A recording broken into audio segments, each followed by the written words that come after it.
She watched the girl out of the corner of her eye as Kovac shook 2 more cigarettes out of the pack. Angie's fingernails were bitten to the quick and painted metallic ice blue. Her hand trembled as she took the gift. She wore an assortment of cheap silver rings, and 2 small, crude ballpoint tattoos marred her pale skin, a cross near her thumb, and the letter A with a horizontal line across the top. A professional job circled her wrist, a delicate blue ink bracelet of thorns. "You've been here all night, Angie?" Kate asked, drawing on the cigarette. It tasted like dried shit. She couldn't imagine why she had ever taken up the habit in her college days. The price of cool, she supposed. And now it was the price of bonding. "Yes." Angie fired a stream of smoke up at the ceiling. "And they wouldn't get me a lawyer either." "You don't need a lawyer, Angie," Kovac said congenially. "You're not being charged with anything." "Then why can't I blow this shithole?" "We've got a lot of complications to sort out. For instance, the matter of your identification." "I gave you my ID." He pulled it from the file and handed it to Kate with a meaningful lift of his eyebrows. "You're 21, Kate read deadpan, flicking ashes into an abandoned cup of oily coffee. "That's what it says." "It says you're from Milwaukee." "Was.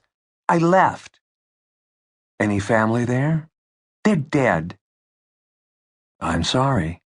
"I doubt it." "Any family here? Aunts, uncles, cousins, half-related circus freaks? Anyone at all we could call for you to help you through this?" "No, I'm an orphan. Poor me." She bluffed a sarcastic laugh. "Trust me, I don't need any family." "You've got no permanent address, Angie," Kovac said. "You have to realize what's happened here. You're the only one who can identify a killer. We need to know where you're at." She rolled her eyes in the way only teenage girls can, imparting both incredulity and impatience. "I gave you my address."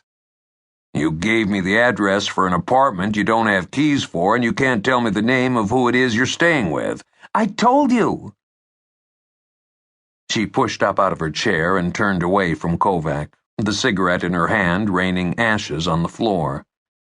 The blue sweater she wore beneath her jacket was either cropped short or shrunken, revealing a pierced navel and another tattoo, 3 drops of blood falling into the waistband of her dirty jeans. "Her name is Molly," she said. "I met her at a party, and she said I could crash at her place until I get my own." Kate caught the hint of a tremor in the girl's voice, the defensive body language as she pulled in on herself and turned away from them. Across the room, the door opened and Liska came in with the coffee. "Angie, no one's trying to jam you up here," Kate said. "Our first concern is that you're safe."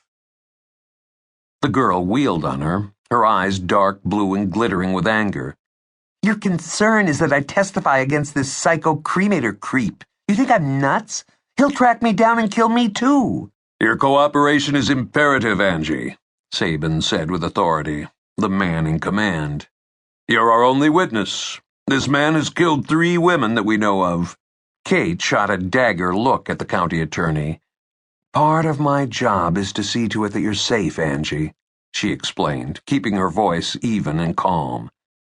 "If you need a place to stay, we can make that happen. Do you have a job?" "No." She turned away again. "I've been looking," she added almost defensively. She gravitated toward the corner of the room where a dirty backpack had been discarded. Kate was willing to bet everything the kid owned was in that bag. "It's tough coming into a new town," Kate said quietly. "Don't know your way around, don't have any connections. Hard to get set up, get your life going." The girl bowed her head and chewed at a thumbnail, her hair swinging down to obscure her face. "It takes money to set yourself up," Kate went on.